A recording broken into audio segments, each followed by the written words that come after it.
bienvenidos una vez más a la Cuadratura del Círculo. Así se llama este espacio que lleva a cabo todas las semanas IIG, esta asociación que denota infraestructura, institucionalidad y gestión.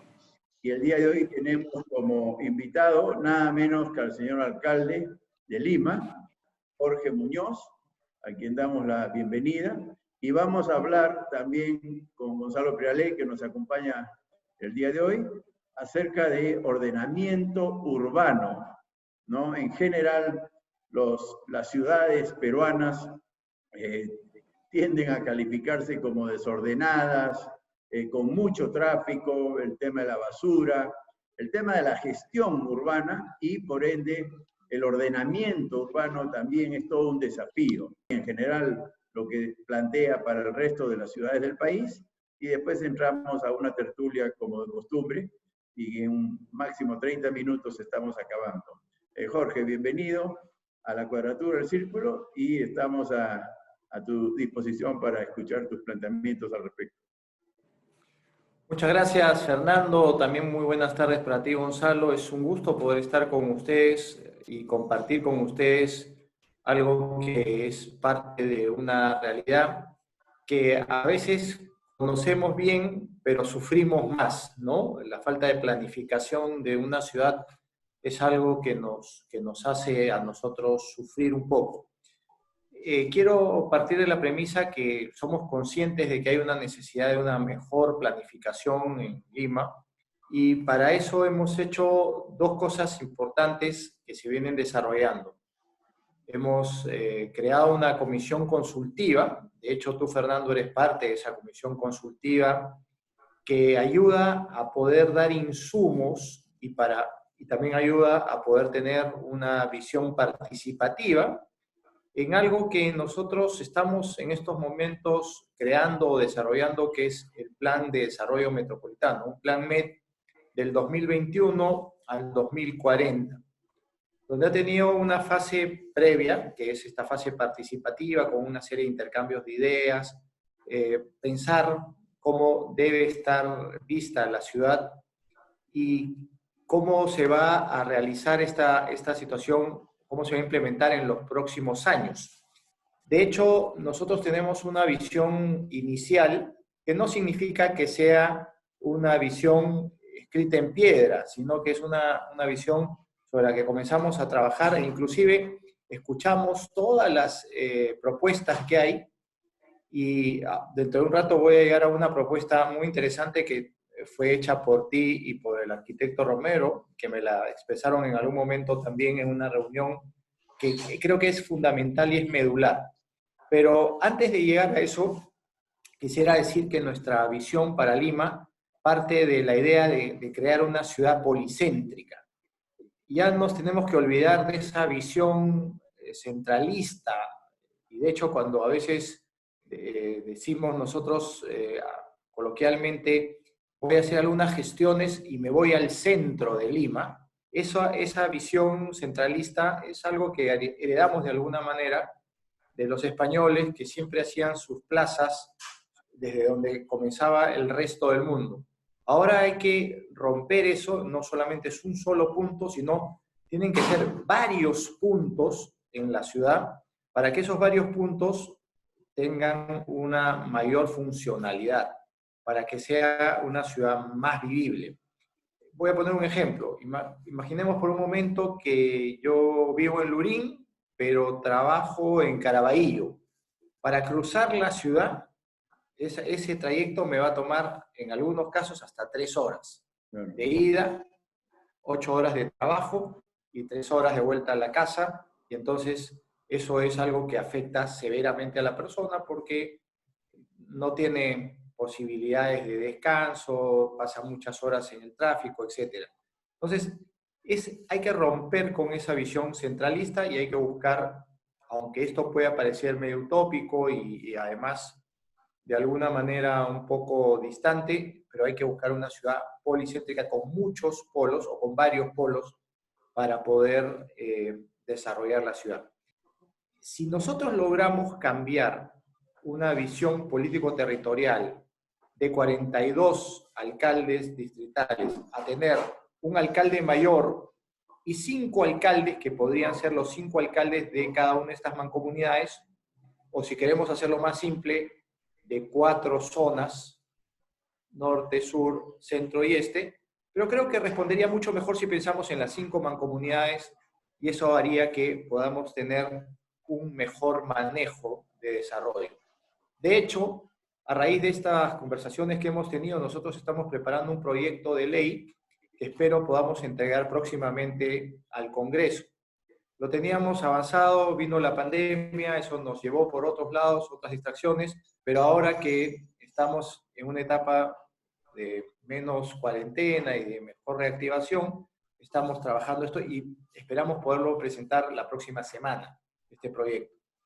Muy bien, entonces con eso regresamos a lo que decía del principio, que la visión de tener una ciudad policéntrica con una mejor división político-territorial, pero a la vez con 2 polos de importancia en la ciudad.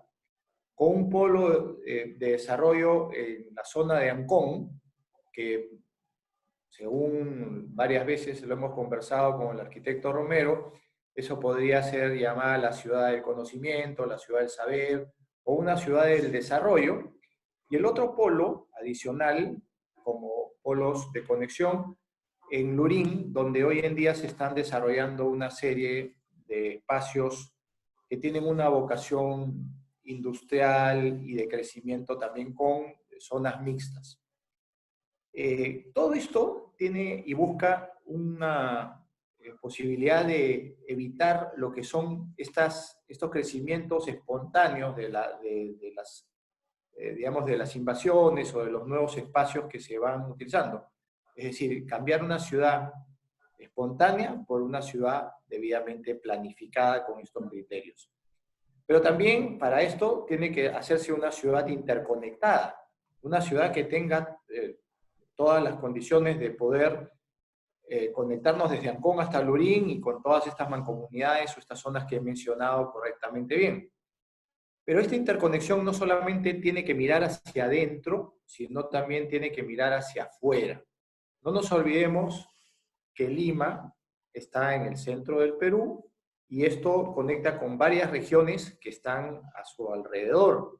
Y entonces, por Lima pasa todo lo que viene, por ejemplo, de la zona de Oxapampa, todo lo que viene de la zona centro del país, para poderse redistribuir a otras partes del país y también para el consumo propio del país. Y entonces hay que hacer una mejor interconexión hacia la zona centro y hay que hacer mejores interconexiones hacia los puertos, un puerto que hoy en día existe, que es el puerto de San Martín en Paracas, que tú, Fernando, lo conoces mejor que todos nosotros, y el puerto de Chancay, que se está desarrollando en estos momentos en la zona norte. Entonces, esta visión nos permitiría podernos interconectar mucho mejor hacia afuera y hacia adentro, y la idea es que también en nuestro plan de desarrollo metropolitano busquemos algunos conceptos de mejoras, por ejemplo, para facilitar lo que son las obras. Hoy en día tenemos una gran cantidad de trámites burocráticos y con exigencias burocráticas que tenemos que romper. Un Estado que no es ágil, un Estado que no llega a tiempo, es un Estado que es ineficiente para los ciudadanos. Entonces, ahí hay un punto a desarrollar en posibilidades de mejorar los procedimientos de construcción y eso también tiene que estar dentro de un plan de desarrollo metropolitano. Pero, qué duda cabe, con una gran también búsqueda de condiciones para poder propiciar el uso adecuado del agua. Aun cuando el agua no la maneja directamente la municipalidad, sí debe ser la municipalidad un propiciador para que los limeños podamos tener agua en condiciones, digamos, de dignidad. Hoy en día sabemos que si vamos a la zona periférica de Lima, en la zona periférica de Lima, en todo el cordón periférico no hay agua. Hace unos días veía una estadística de CEDAPAL que te dice que Lima tiene una dotación de 21 horas, y un poquito más, 21 algo, durante todo el día, pero esa dotación de agua, ese promedio, es solamente para las zonas que tienen interconexiones, digamos, de ingreso de agua, y también para lo que son las cuestiones de desagüe. Hay zonas que ni siquiera reciben agua y que no se miden, y que ahora durante la pandemia hemos visto cómo han sufrido y cómo una de las cosas de la trilogía que se exige de lavado de manos, de aseo, no se puede cumplir porque no hay agua en esa zona. Claro. Nosotros tenemos hoy en día ya aprobado un plan de recuperación del centro histórico, con una serie de exigencias para poder comenzar, por ejemplo, en recuperación de espacios públicos, monumentos, esculturas, propiciar también construcción adecuada en las zonas del centro y revalorar el centro. Gonzalo, tú que has estado en AFIN viendo el tema de infraestructura, de servicios, ¿qué opinión te merece la presentación de Jorge? Muy bien, además aprecio mucho su esforzado trabajo de estos últimos 2 días, porque el tema de los pasajes para el Metropolitano era pues crucial, y ojalá que se pueda imponer la razonabilidad, porque creo que nadie puede dejar de entender que si puedes ocupar la mitad de los asientos, el pasaje no va a alcanzar. Pero en fin, esos son temas que si se politizan generan problemas. Yo quería comentar sobre el ordenamiento urbano, que me llevé una sorpresa. Yo pensaba que en los años 60 se produjeron grandes invasiones como San Martín de Porras, Los Olivos, etc. Y luego Villa El Salvador en la época de Velasco, y entonces en esa época las invasiones eran el factor determinante del crecimiento inorgánico, informal de la ciudad. Pero me ha dado una sorpresa. Acaba de publicar GRADE hace pocos meses un estudio sobre los últimos 20 años. Y resulta que el 93% de los asentamientos surgidos en los últimos 21 años son informales, sin habilitación urbana. Además, en promedio encuentran que estos asentamientos se demoran 14 años en acceder a servicios. Ahora, esto que era difícil de imaginar, lo hemos visto vívidamente durante los episodios de la pandemia, gente que no llegaba a recibir el apoyo del gobierno porque están en sitios prácticamente inaccesibles. Resulta que en los últimos 20 años el 50% de la habilitación urbana ha sido a partir de ocupaciones ilegales. 40% la lotización de asentamientos informales. Y solo 10% han sido urbanizaciones formales. Así que ese es el contexto en el que nos estamos moviendo. Y si esto ocurre en Lima, ¿cómo será en las ciudades del país? Hay un componente adicional que se presta a este surgimiento de asentamientos informales, que es que las municipalidades siguen teniendo la batuta y entregan certificados de posesión. Y eso es la matriz del tráfico de terrenos y del crecimiento informal e inorgánico en la ciudad. Eso de repente se podría de alguna forma controlar, porque si los municipios distritales siguen haciendo uso de esta herramienta, va a ser muy difícil parar esta forma de crecimiento inorgánico. Por otro lado, en cuanto a obras que son tan necesarias en infraestructura, hay un serio problema con los catastros, porque para hacer obras hay que expropiar generalmente o adquirir el terreno. Y luego, para podérselo entregar a quien construye, puede ser obra pública, no solamente APPs. Tiene que estar saneado el terreno, pero no es posible sanear el terreno cuando el registro no está ordenado, no existe el catastro. Y por otro lado, hay un problema de nacimiento. El registro de la propiedad inmueble no es obligatorio en el país, posiblemente para proteger a las comunidades que tienen propiedad colectiva y evitar que sus individuos vayan corriendo a registrar su pedazo de terreno y se deshagan las comunidades. Quizá por proteger al colectivo a lo largo de la historia, no se ha establecido la obligación de registrar la propiedad inmueble. Y como no es obligatorio ni constituye derecho, ¿cómo puede haber catastros ordenados si a los principales interesados esto no los afecta? No pasa nada si no registras.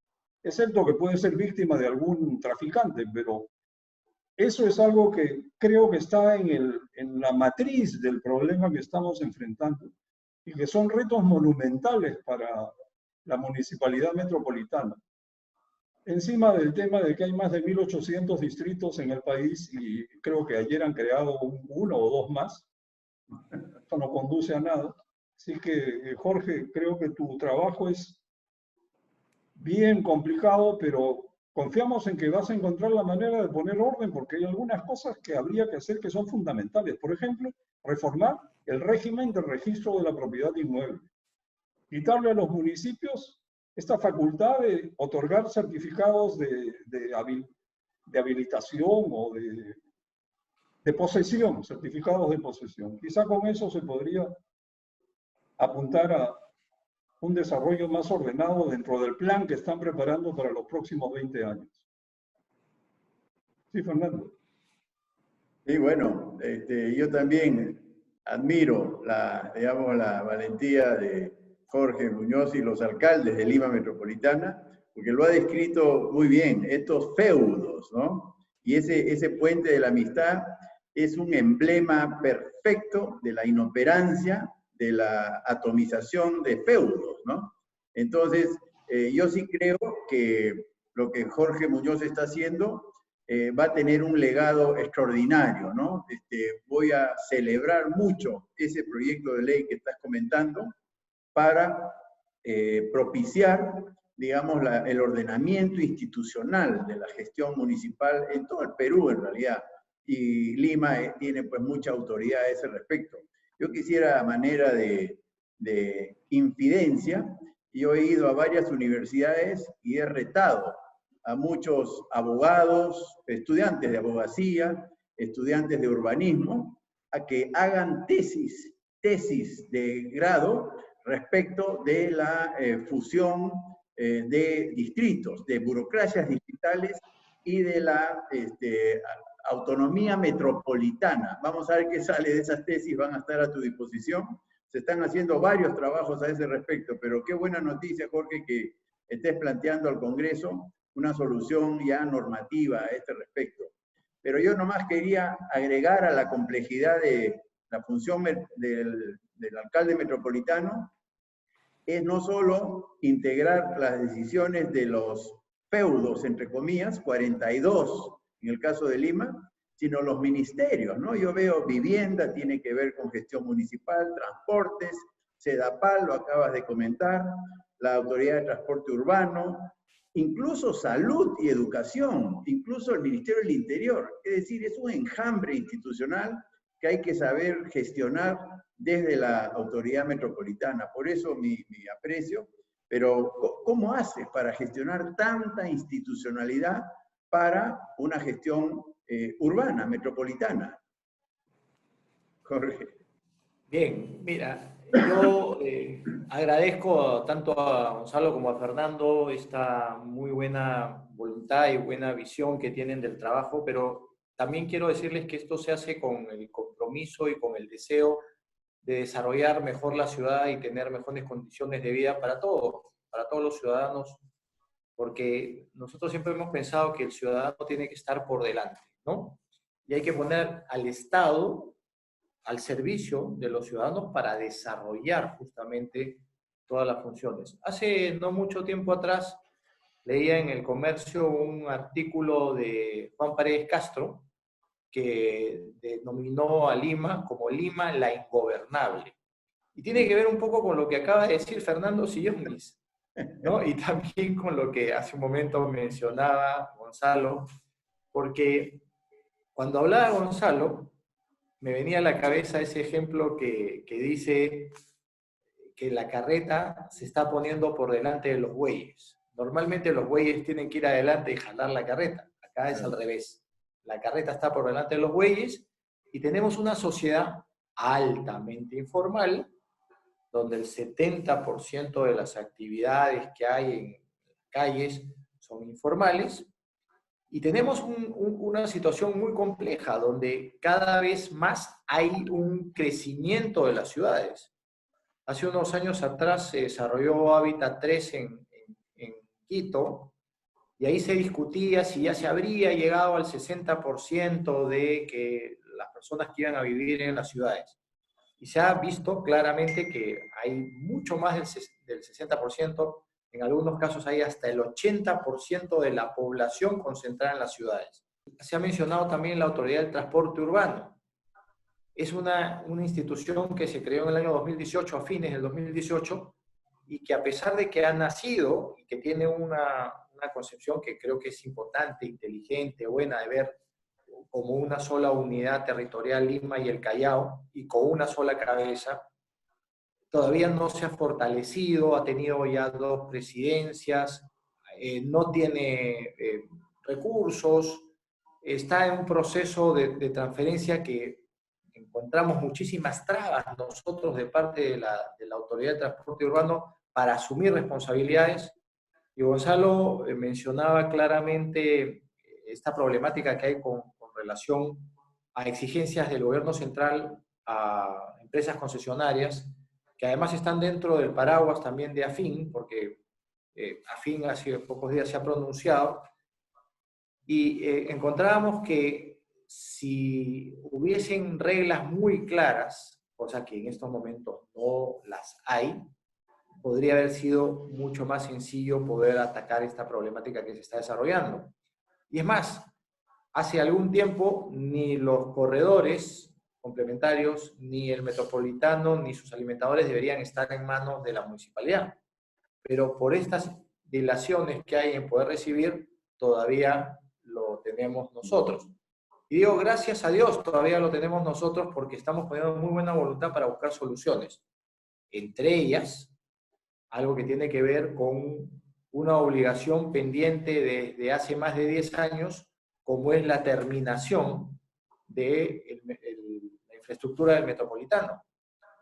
Si nosotros nos vamos a Chorrillos y tomamos en Matelini un metropolitano y nos vamos hasta la última estación que está en Independencia, la estación de Naranjal, nos bajamos en una estación que tiene apariencia de ser estación final, pero no es una estación final, es una estación intermedia, pero que hoy funciona como si fuese una estación final. ¿Por qué? Porque desde ahí hasta Caraballo no se completaron los 10.2 kilómetros que se tendrían que haber hecho. Felizmente, luego de mucho remar durante todo el año pasado, hemos conseguido un préstamo del Banco Mundial y en los próximos días, Dios mediante, antes de que termine el mes, debemos estar lanzando ya la licitación para poder construir esos 10.2 kilómetros. Y por último, en la idea de que tú mencionabas, Fernando, el Interior, el Ministerio del Interior, que tiene una serie de competencias, facultades, que tienen que ver con el manejo de la seguridad ciudadana, son competencias que no tiene el Serenazgo. Por ejemplo, el Serenazgo no puede detener, puede colaborar con las detenciones, no puede portar armas, no tiene autorización para portar armas, y además tampoco puede realizar procesos de investigación criminal, que esas 3 cosas están en el ámbito del Ministerio del Interior o de la Policía Nacional. Entonces, hace necesario, por lo menos ahora en estos momentos, tener una integración, porque si no, de alguna manera nos vamos a quedar un poco truncos. Recordemos que el Serenazgo fue una creación de 2 alcaldes, porque más o menos en paralelo trabajaron esta idea, el alcalde Neuhaus en San Isidro y el alcalde Andrade, me refiero a Alberto, en Miraflores. Es curioso porque algunos dicen Neuhaus fue primero, otros dicen no, fue Andrade, pero lo interesante es que los 2 impulsaron esto más o menos paralelamente y fue una respuesta que fue tan bien concebida en su momento y que le ha ido ganando los espacios a la Policía Nacional en las calles, que hasta ahora funciona. Sí. La gente cuando tiene un problema, cuando nosotros tenemos un problema en nuestras casas, lo primero que hacemos es buscar el teléfono del Serenazgo para reportar el problema. Se ha perdido un poco de credibilidad, lamentablemente, en la Policía Nacional y entonces, antes de llamar a la policía, se llama al Serenazgo. También, hay que ser sinceros, es una entidad que le faltan algunas cosas para ser todavía más potente, ¿no? Entonces, esto que nace como una conversación de planificación de desarrollo urbano, tiene unas profundidades, pero riquísimas, y además muy interesantes porque genera un diálogo muy valioso y además rico también, y que podríamos quedarnos conversando por días, en realidad. Así es, Jorge. Bueno, muchas gracias. Adelanté que era una cosa breve, como ha sido, pero muy, muy constructiva. Y reitero el aporte que estás haciendo trascenderá largamente a tu gestión, ¿no? Esto de lograr la ciudad policéntrica, esto de lograr ordenar la cohesión de estos feudos, ¿no? Bajo el liderazgo de la metrópoli, ¿no? La autoridad metropolitana, y por supuesto integrar también todos los sectores, me parece que constituye un legado importantísimo, no solo para el tiempo posterior a tu gestión, sino para el país en general, porque yo lo he vivido guardando las distancias en Ica, se repite exactamente, por supuesto en otra escala, pero los feudos están ahí trabando todo, así que el país te va a agradecer mucho ese legado, porque yo sí creo que estás dando pasos muy importantes en cuanto a reforma institucional, que es tan importante. Así que gracias, Jorge Muñoz, alcalde de Lima. Ha sido un privilegio para la Cuadratura del Círculo tener nada menos que al alcalde de Lima y a Gonzalo Peralé